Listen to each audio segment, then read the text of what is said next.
Excellent. Let's kind of work backwards. In both this one, after, once you get up to this stuff, all this big stuff, you got to find where's high gear and like just immediately jump into it. There's so many spots where you're written forte or double forte where I just think you can get more. Like experiment with your scales, especially in this mid low range. Forte is loud, crescendo, accent, staccato. It's telling you to really like bum, bum, bum, bum. You're doubling with like all the strings plus 8 horns, trombone, tuba, and whatever else is going on. Everything, right? I don't know if there's a wind machine and a thunder sheet, but it's everything.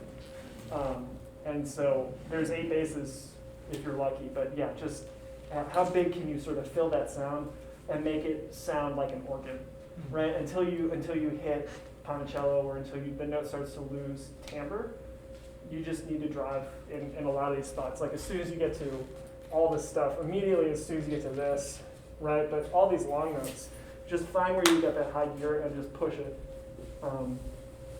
even further than you would ever in Beethoven. Just as close as you can get to overplaying. Find where that line is, and then just sit real close to it. This is the kind of music that really demands that. I really like almost all the work you do with putting the accents in. It's a really small detail that a lot of people miss, but he's really, really deliberate with where they are, even though they're everywhere. Right? Stuff like Bum, bum, bum, bum, bum, bum, bum. It clearly like makes a second line. You're doubling other instruments. It's really, really good. Yeah. Really good job with. Did you go with the printed Zimmerman? No, we did something a little different. An old fingering that I was using. Yeah, but they both worked pretty well. Yeah, that was nice. What did you do for the last one? I did 1 1 4 and then 2 1 2 1. 2 1 2 1 is good. Yeah. Yeah, for sure. Yeah. And then just as soon as you're done with that, as much bow as you can get through all of this, and as soon as you're done with that, just get to the low stuff and just how big you can open it up. Do you have a lot of opportunities to practice in bigger spaces? Not as often. Sometimes when it's just the practice room, loud is only loud when you're 2 feet away, and you just have to think about pushing your sound. Your sound is getting out to here just fine, but it's not getting all the way to the back, you know? Yeah, this is really, really good. Can I, one quick question? Yeah. So right here, I noticed in one edition, this was not separated, but in this edition it does have a separate. So should we not slide it in there? My general rule, well, if he put a bowing in, my assumption is that I always thought that these were a good addition of parts that then he went and put bowings and fingerings in. So I would assume if there are additional bowings and fingerings that they're editorial from Zimmerman. First thing I would do would be to check the score. I actually don't have my score in hand, but it's public domain by now. That's one that's definitely done for clarity. And I understand why he did it. I hate when people break composer slurs when they don't have to. It's just a thing that was drilled into me when I was at CIM, and it gets on my nerves a lot. I would probably choose not to break it, but I can totally understand why someone would. Yeah, like in a similar way, if it was super muddy, if this was maybe a classical symphony, you could go da-da-da-da, da-da-da-da, da-da-da-da, so you get bum, bing, bum, bum, and have that feeling, right? You might have a case for breaking that bowing if it wasn't Strauss and it wasn't like he actually meant it this way, you know? So I don't think it's the end of the world. Actually, hang out on that page as well. At the very top, yes, it's marked piano, but this is more or less melody or like counter melody. It can come out a little, and put the grace notes on the beat. Pick it up, yep, pick it up, yep, they kind of like, it sounds like birds almost. It's like all of a sudden you've gone from like super German to everything's like super light, almost like it's like glockenspiel or something, like little teeny bells or whatever, and you're just blending with all of that. And it's really, really light color all of a sudden. Yeah. I wasn't so sure about the stroke because I know I heard that it's not just like. I was trying to go for the. Yeah. Sometimes upper certain pedals will ricochet to get it down, down, up. I wouldn't recommend it because it's impossible. And it's impossible to get 8 people to do it at the same time. Physics is working against you in every conceivable way.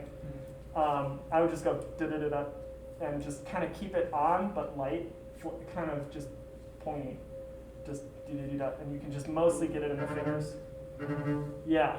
Good, you can play it another 50% as loud. Yeah. Yeah. It's flirting with being behind the beat. It's just almost behind. Yes. And that's the general. That's the basic idea. Yes. Backing up. Oh. Where are you crossing over to the D string in the melody? Where are you crossing? Where are you going to D? I actually don't go down to D on that one. Oh yeah, it was right there. Consider doing it on the B. Dum da shift da da da dum.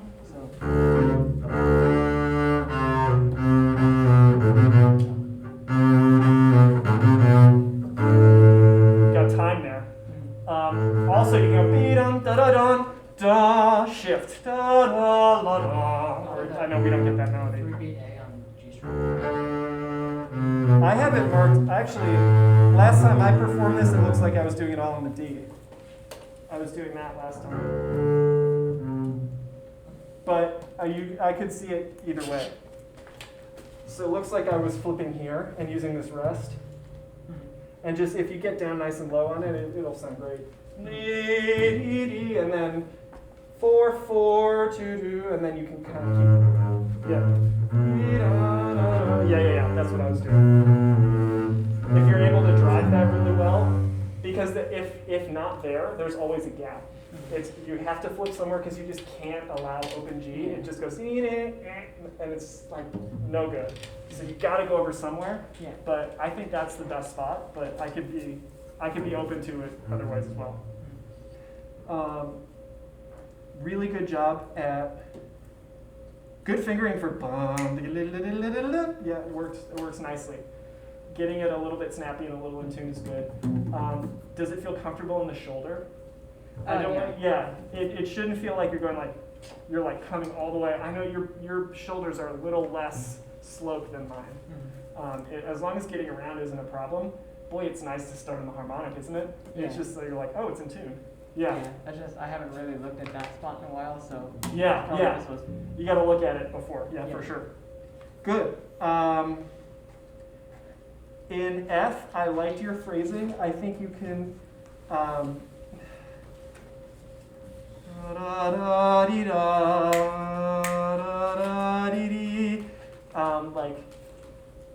Can you get one more wiggle of vibrato in the 8th note? So it just was getting clipped by just a hair, I think. And then molto appassionato stringendo. Don't forget the stringendo part. It stayed very, very on its heels. It's got to push, and it's going to push all the way into poco più lento.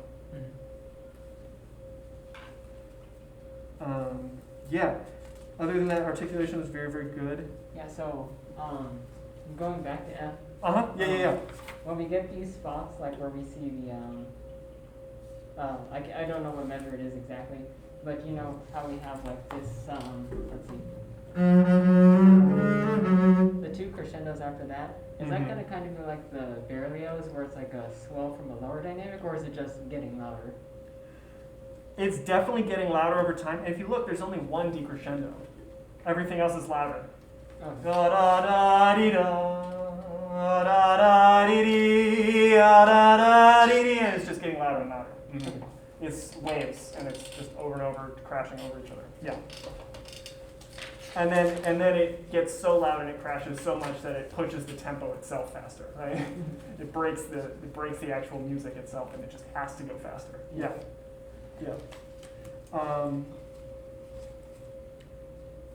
Back near the end, that is accompanimental, and you can have way more dynamic. Start all the way out the tip.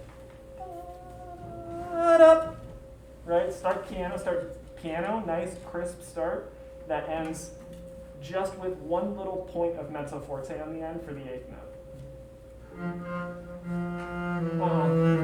Don't sneak in. That. Yes. Now, back to the tip. Leave enough for your whole note. Start down. But at the tip.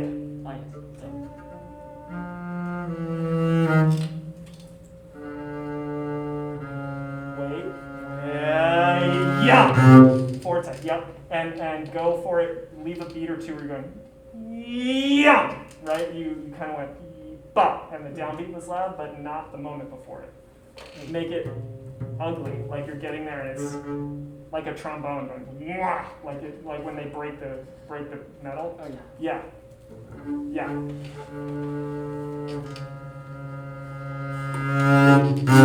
Link it all the way in. Yeah. Yep. That's it. Yep, and now that's energy, right? That's a real shape that you made. That's way more compelling. Yeah, all these long notes can have shape like that for the most part. This stuff. Bum bum bum ba-dum, ba. right? Goes really crescendo to as loud as you can go and hit the downbeat. Don't get out of it, right? Yeah, no, this is good. Articulation on the eighth notes is always the thing. It just can always be crisper and it can always be cleaner. But as long as I would concentrate on hearing first eighth note. If you can hear the second downbeat, that's gravy. But this final eighth note, bum bum ba ba dum bum da da da da da da dee dee. If you can hear that crisply every time, you'll know you've nailed it. That's the one I would focus on. Yeah, really great job. Thank you.